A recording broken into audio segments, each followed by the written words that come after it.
ക്ഷേത്രത്തിൽ ദുർഗാദേവിയുടെ യുദ്ധസന്നദ്ധമായ രൂപമല്ല, ത്രിമൂർത്തികളുടെ മനസ്സിൽ കുടികൊള്ളുന്ന ത്രിദേവിമാരുടെ ഭാവമാണ് ഉപാസിക്കപ്പെടുന്നത്. ദുർഗാദേവിയുടെ കന്യകാഭാവം ഇതിൽ അന്തർലീനമായിരിക്കുന്നു. പ്രപഞ്ചത്തിലെ ഏറ്റവും വലിയ ദേവീദേവമേളയെന്ന് പേരുകേട്ട ആറാട്ടുപുഴ പൂരത്തിന്റെ കൂട്ടിയെഴുന്നള്ളിപ്പിൽ തൃപ്രയാർ ദേവരുടെ ഇടതുഭാഗത്ത് ഊരകത്തമ്മ ലക്ഷ്മീദേവിയായി കുടികൊള്ളുന്നു. ആറാട്ടുപുഴ പൂരത്തിൽ അമ്മ തിരുവടിക്ക് രാജകീയ സ്ഥാനമാണുള്ളത്. പ്രസിദ്ധ ജ്യോതിഷ പണ്ഡിതനായ തലക്കുളത്തൂർ ഭട്ടതിരി തന്റെ പാണ്ഡിത്യത്തിനും ബുദ്ധിക്കും ക്ഷതം സംഭവിച്ചപ്പോൾ അമ്മ തിരുവടിയുടെ നടയിൽ ഭജനമിരുന്ന് ലക്ഷ്യം സ്വായത്തമാക്കി.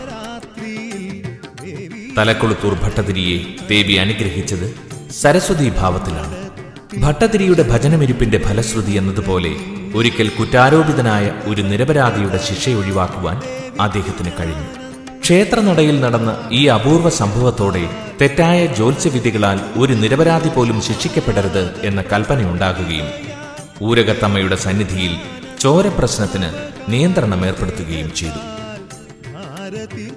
പണ്ടൊരിക്കൽ ക്ഷേത്ര ദർശനത്തിന് സന്ധ്യാസമയത്തെത്തിയ പണ്ഡിതനായ ഉദ്ദണ്ഡ ശാസ്ത്രികൾ അമ്മ തിരുവടിയെ പാർവതീഭാവത്തിലാണ് ദർശിച്ചത്.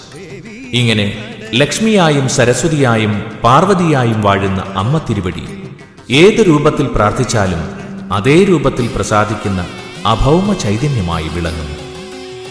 വിവിധ ഭാവങ്ങളിൽ വിരാജിക്കുന്ന അമ്മ തിരുവടി കരുണാമയിയായ വരദയാണ്. ഒരിക്കൽ കീഴോട്ടുകരയിലെ ഭക്തയായ ഒരു കന്യകയ്ക്ക് പെൺകുട നിശ്ചയിച്ചു. ദൂരെയുള്ള ഭർതൃഗൃഹത്തിൽ പോയാൽ പിന്നെ തനിക്ക് അമ്മ തിരുവടിയെ ദർശിക്കാനാവില്ലല്ലോ എന്നവൾ അമ്മയോട് സങ്കടമുണർത്തിച്ചു.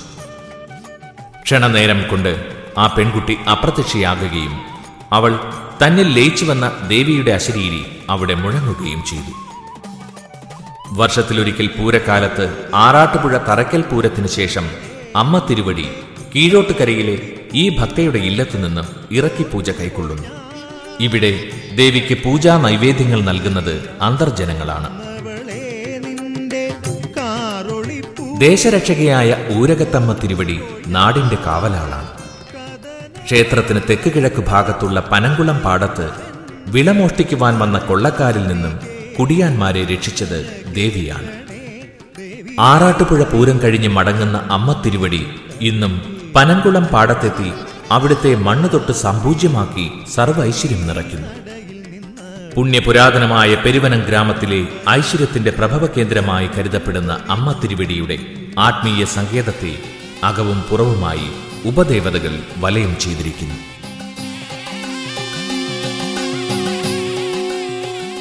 ദേവിയുടെ ഇഷ്ടതോഴിയായ കൊടുങ്ങല്ലൂരമ്മ കിഴക്കേ ഗോപുരത്തിൽ സന്നിഹിതയായിരിക്കുന്നുവെന്നാണ് സങ്കല്പം.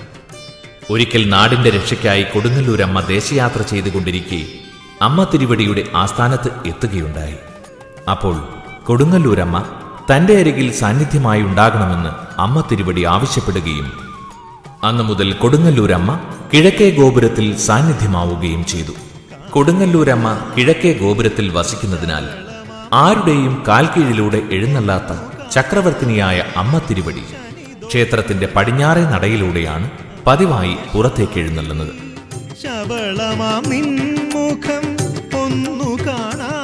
തുലാമാസത്തിലെ വാവുനാൾ കൊടുങ്ങല്ലൂരമ്മ സമുദ്രസ്നാനത്തിന് പോകുന്ന ദിവസം മാത്രമാണ് അമ്മ തിരുവടി കിഴക്കേ ഗോപുരത്തിലൂടെ പുറത്തേക്ക് എഴുന്നള്ളുന്നത്. ആറാട്ടുപുഴ പൂരത്തിന്റെ കൂട്ടിയെഴുന്നള്ളിപ്പിന് കൊടുങ്ങല്ലൂരമ്മ കാർമേഘമായി അമ്മ തിരുവടിയെ അനുഗമിക്കുന്നു. അതുപോലെ തന്നെ കൊടുങ്ങല്ലൂർ ഭരണിയിലെ കാവ് തീണ്ടലിന് ഊരകത്തമ്മയും സന്നിഹിതയാണ്.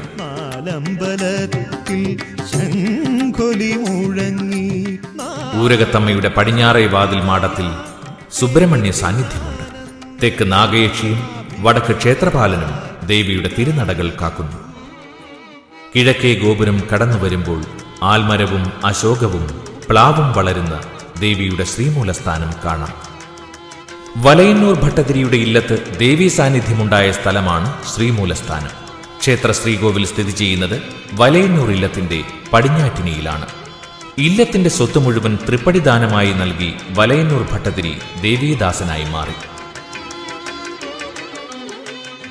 ഒരിക്കൽ ഏതോ സിദ്ധൻ ദേവിയെ ശംഖിൽ ആവാഹിച്ച് മറ്റെങ്ങോ കൊണ്ടുപോകുന്ന വഴി ക്ഷേത്രത്തിന്റെ വടക്ക് കിഴക്കേ മതിൽപ്പുറത്ത് വെച്ച് ശംഖ് താഴെ വീണ് ഉടയുകയും ഊരകം വിട്ടുപോകുവാൻ താൽപ്പര്യമില്ലാത്ത ദേവി ചൈതന്യ രൂപത്തിൽ തിരികെ ശ്രീലകത്ത് പ്രവേശിക്കുകയും ചെയ്തു.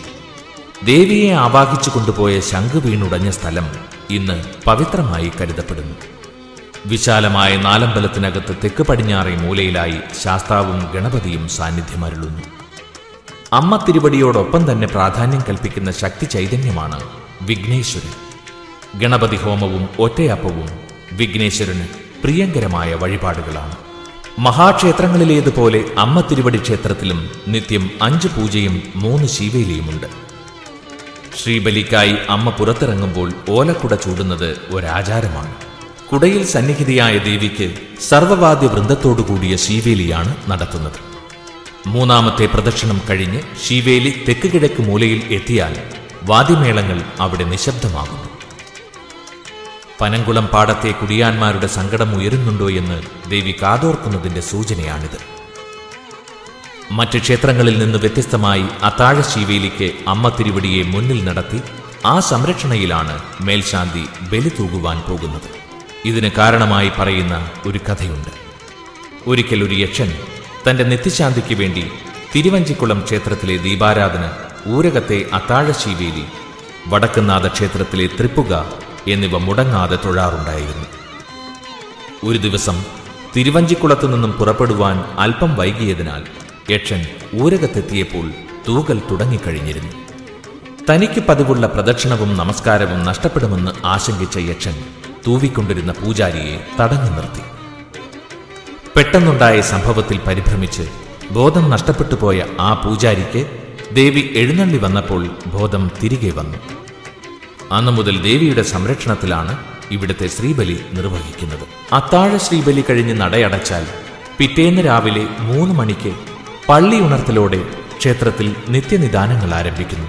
ഉച്ചശീവേലി കഴിഞ്ഞ് 10 മണിക്ക് നടയടച്ച ശേഷം പ്രദോഷ പൂജകൾക്കായി 5 മണിക്ക് നട തുറക്കുന്നു.